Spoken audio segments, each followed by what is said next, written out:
Hi viewers, இன்னைக்கான வீடியோவில் என்ன நடக்கலாம்னு சொல்லிட்டு பார்க்கலாம். வீடியோக்குள்ளே போகிறதுக்கு முன்னாடி நம்ம சேனலை லைக் அண்ட் சப்ஸ்கிரைப் பண்ணிவிட்டு கொஞ்சம் சப்போர்ட் பண்ணுங்கள். வாங்க இப்போ வீடியோக்குள்ளே போகலாம். எபிசோட் ரொம்பவே இன்ட்ரெஸ்டிங்காக போய்கிட்டு இருக்கு. நம்ம அயலி செம்மையாக களத்தில் இறங்கி சிவா மேலே எந்த தப்புமே இல்லை அப்படிங்கிறத சூப்பராகவே நிரூபிச்சிட்டாங்க தான் சொல்லலாம்.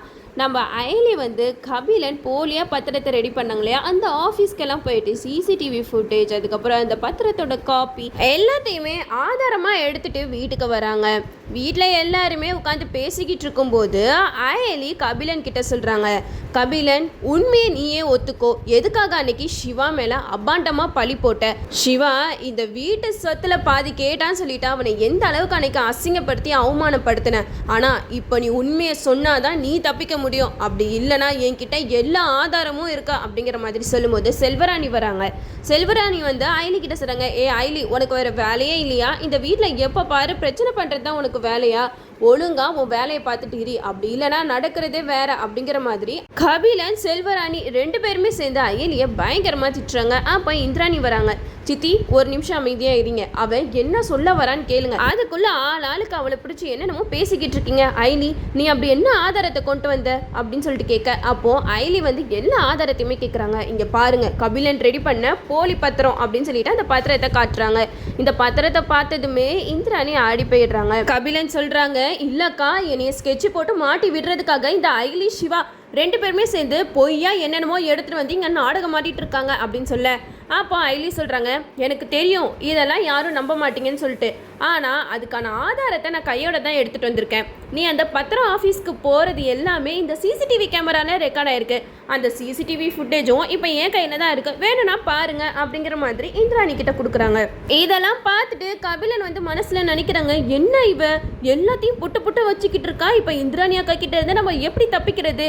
இல்லை நம்ம ஏதாவது சொல்லி தப்பிச்சாதான் நம்ம மேலே எந்த பழியும் இல்லைன்னு சொல்லிட்டு அவங்க நம்புவாங்க அப்படின்னு அயலியை கண்டபடி திட்ட ஆரம்பிக்கிறாங்க. என்ன அயலி தேவையில்லாமல் என் மேலே பழி போட பார்க்குறியா அப்படின்னு சொல்லிட்டு அயலியை பயங்கரமாக கேவலப்படுத்தி திட்டுறாங்க. அந்த நேரத்தில் நம்ம இந்திராணி இதெல்லாம் பார்த்துட்டு பொறுக்க முடியாமல் கபிலனை கண்ணத்திலே பலார்னு அரைஞ்சிடுறாங்க. என்ன கபிலன் பண்ணிக்கிட்டு இருக்க நீனு? அவ புருஷன் மேலே எந்த தப்பும் இல்லைன்னு சொல்லிட்டு ஆதாரத்தோட நிரூபிச்சுக்கிட்டு இருக்கா. ஆனால் தப்பு பண்ண நீ உன் தப்பை மறைக்கிறதுக்காக என்னென்னவோ பேசிக்கிட்டு இருக்கியா அப்படின்னு சொல்லிட்டு இந்திராணி செம்ம கோவத்தில் இருக்காங்க. இந்த நேரத்தில் தான் செல்வராணி இந்திராணி கிட்ட சொல்கிறாங்க, என்ன இந்திராணி உன்னை கேட்குறதுக்கு ஆள் இல்லைன்னு சொல்லிட்டு என் பையனையே எல்லார் மண்டையும் அடிக்கிறியா அப்படிங்கிற மாதிரி கேட்கும்போது இந்திராணி சொல்கிறாங்க, சித்தி இதுக்கு மேலே எதுவும் பேசாதீங்க, கபிலன் எவ்வளோ பெரிய தப்பு பண்ணியிருக்கான் தெரியுமா அப்படின்னு சொல்லிக்கிட்டு இருக்கும்போது அயலி சொல்கிறாங்க, அண்ணி கபிலனுக்கு ஆரம்பத்தில் இருந்தே நாங்கள் ரெண்டு பேரும் இந்த வீட்டில் இருக்கிறது பிடிக்கல, அதுக்காக எங்கள் மேலே பழியை போடணும்னு தான் இந்த மாதிரியெல்லாம் பண்ணியிருக்கான் அப்படின்னு சொல்ல, இதெல்லாம் கேட்டுட்டு உதய பெருமாளுக்கு செம்ம கோவம் வருது. அப்படியே அடிக்கலான்னு எந்திரிச்சு வந்தார். நான் கூட சரி உதய பெருமாள் கபிலனை அடிச்சிருவாரோ அப்படின்லாம் நான் நினச்சிட்டு இருந்தேன். கடைசியில் அவர் அப்படியே அமைதியாயிட்டாரு. இந்திராணி அடிக்கிறத பார்த்து அவர் ரொம்ப சந்தோஷப்பட்டார். ஏன்னா கபிலன் பண்ணது ரொம்ப பெரிய தப்பு. அதனால நம்ம இந்திராணி செல்வராணி கிட்ட சொல்கிறாங்க, இங்கே பாருங்க சித்தி, கபிலனுக்கு இப்படி சப்போர்ட் பண்ணி தான் அவன் இன்னும் நிறைய தப்புகள் பண்ணிக்கிட்டு இருக்கான். இனிமேட்டாவது அவனை ஒழுங்கா இருக்க சொல்லுங்க, அப்புறம் நடக்கிறதே வேற அப்படிங்கிற மாதிரி சொல்றாங்க. அப்போ இந்திராணி அயலி சிவா ரெண்டு பேர்கிட்டே மன்னிப்பு கேட்குறாங்க. என்னைய மன்னிச்சிருங்க, நானும் கபிலன் சொன்னதை உண்மைன்னு நம்பிட்டு சிவா உன்னை நான் கண்டபடி திட்டுட்டேன், என்னைய மன்னிச்சிரு சிவா அப்படிங்கிற மாதிரி சொல்ல, அதுக்கு சிவா சொல்றாங்க, என்னக்கா நீங்க என்கிட்டலாம் எதுக்கு மன்னிப்பு கேட்குறீங்க அப்படிங்கிற மாதிரி பெருந்தன்மையாக விட்டு கொடுக்குறாங்க. இதெல்லாம் பார்த்துட்டு இந்திராணி மனசில் நினைக்கிறாங்க, அயலி எவ்வளோ பெரிய ஆளாக இருந்தா தான் புருஷன் மேலே எந்த தப்புமே இல்லை அப்படிங்கிறத சூப்பராக நிரூபிச்சிருப்பா. நான் இவங்களை தப்பாக புரிஞ்சுக்கிட்டேனே அப்படின்னு சொல்லிட்டு இந்திராணி ரொம்பவே ஃபீல் பண்ணிக்கிட்டு இருக்காங்க. இவங்க ரெண்டு பேருக்கும் நம்மளால முடிச்ச ஏதாவது ஒரு நல்லது செய்யணும் அப்படின்னு சொல்லிட்டு தாலி பிரித்து கோக்குற ஃபங்க்ஷன் வைக்கலாம் அப்படின்ட்டு முடிவு பண்ணுறாங்க. இந்த விஷயத்த அயலி கிட்ட சொல்கிறாங்க. அயலி நாளைக்கு உனக்கு தாலி பிரித்து கோக்குற ஃபங்க்ஷன் இருக்கு, இந்த புடவையை கட்டிட்டு ரெடி ஆயிரு அப்படிங்கிற மாதிரி சொல்ல, இதெல்லாம் கேட்டுட்டு ரித்திகாவுக்கு செம்ம கோவம் வருது.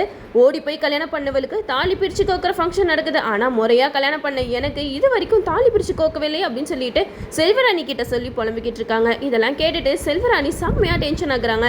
செல்வராணி இந்திராணி கிட்ட கேட்குறாங்க, என்ன இந்திராணி உன் மனசுல நினைச்சுக்கிட்டு இருக்க? ஏதோ கபிலன் தப்பு பண்ணிட்டான், சிவா இந்த வீட்டில் இருக்கிறது அவனுக்கு பிடிக்கல, ஸோ அவனை வீட்டை விட்டு துரத்துறதுக்காக இப்படியெல்லாம் பண்ணிட்டான், அதுக்காக நீ அயலி சிவாவுக்கு மட்டும் தாலி பிரித்து கோக்குற ஃபங்க்ஷன் வைப்ப, ஏன் பிள்ளைங்களுக்கு வைக்க மாட்டியா அப்படிங்கிற மாதிரி கேட்கும்போது இந்திராணி சொல்கிறாங்க, இல்லை சித்தி, நான் பண்ண தப்புக்கு பிராய்ச்சித்தமாக அவங்களுக்கு தாலி பிடிச்சி கோக்குற ஃபங்க்ஷன் வைக்கிறேன், இதில் என்ன தப்பு இருக்குது அப்படின்னு சொல்லிட்டு கேட்கும்போது ரித்திகா சொல்கிறாங்க, அண்ணி இது உங்களுக்கே நியாயமாக இருக்கா? முறையாக கல்யாணம் பண்ணிட்டு வந்த எனக்கு இன்னும் தாலி பிடிச்சி கோக்குற ஃபங்க்ஷன் நீங்கள் வச்சுருக்கீங்களா அப்படிங்கிற மாதிரி கேட்கும்போது இந்திராணி சொல்கிறாங்க, இப்போ அதானே உங்களுக்குலாம் பிரச்சனை, நாளைக்கு உனக்கும் தாலி பிடிச்சி கோக்குற ஃபங்க்ஷன் இந்த வீட்டில் நடக்கும் அப்படிங்கிற மாதிரி சொல்லி புடவையெல்லாம் கொடுத்துட்றாங்க.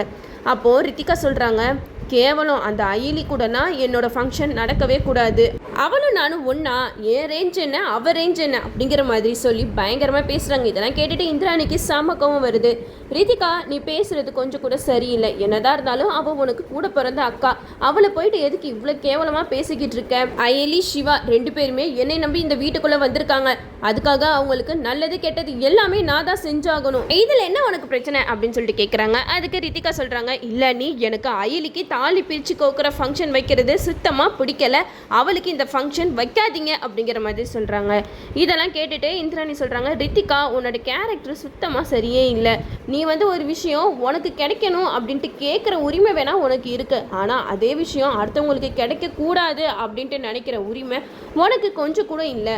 நாளைக்கு 2 பேருமே ரெடியாகி தாலி பிடிச்சி கோக்குற ஃபங்க்ஷனுக்கு நேரத்துக்கு வந்துருங்க அப்படிங்கிற மாதிரி சொல்லிடுறாங்க. நம்ம ரித்திகாவுக்கு செம்ம கடுப்பாகுது. செல்வராணி கிட்ட சொல்கிறாங்க, அத்தை என்னத்த இந்திராணி பாட்டுக்க அப்படி பேசிக்கிட்டு இருக்கா, நீங்களாம் ஒரு வார்த்தை அவளை எதிர்த்து பேச மாட்டேங்கிறீங்க, இதுதான் உங்களுக்கு இந்த வீட்டில் இருக்கிற மரியாதையா அப்படிங்கிற மாதிரி கேட்கும்போது செல்வராணி சொல்கிறாங்க, ரித்திகா இப்பயும் நான் சொல்கிறேன், இந்திராணி தான் இந்த வீட்டை நிர்வாகம் பண்ணிக்கிட்டு இருக்கா, அதனால அவள் வச்சது தான் சட்டம், அவளை மீறி நம்மளால் எதுவுமே பேச முடியாது அப்படின்னு சொல்லிக்கிட்டு இருக்காங்க. அதுக்கு ரித்திகா சொல்கிறாங்க, இதெல்லாம் கூடிய சீக்கிரமாகவே மாறும், நான் தான் ஆஃபீஸ்க்கு போக ஆரம்பிச்சிட்டேன்ல, அங்கே இருக்கிற வேலையெல்லாம் கற்றுக்கிட்டு சீக்கிரமாகவே அந்த சிஇஓ பதவியில் உட்காந்து இந்திராணியை இந்த வீட்டை விட்டு துரத்துறனா இல்லையான்னு பாருங்கள் அப்படின்னு சொல்லிட்டு செல்வராணி கிட்ட ரித்திகா சொல்கிறாங்க. இதெல்லாம் கேட்டுட்டு செல்வராணி சொல்கிறாங்க, அதை முதல்ல பண்ணு ரித்திகா, நாமளும் எவ்வளோ நாளைக்கு ஒருத்தவங்க கிட்ட அடிமையாக இருக்கிறது அப்படிங்கிற மாதிரி பேசிக்கிட்டு இருக்காங்க. ரித்திகா சொல்கிறாங்க, என்னோட புருஷனை எல்லாரும் முன்னாடியும் அந்த இந்திராணி கை நீட்டி அடிச்சிட்டால, அவளை நான் சும்மாவே விட மாட்டேன்,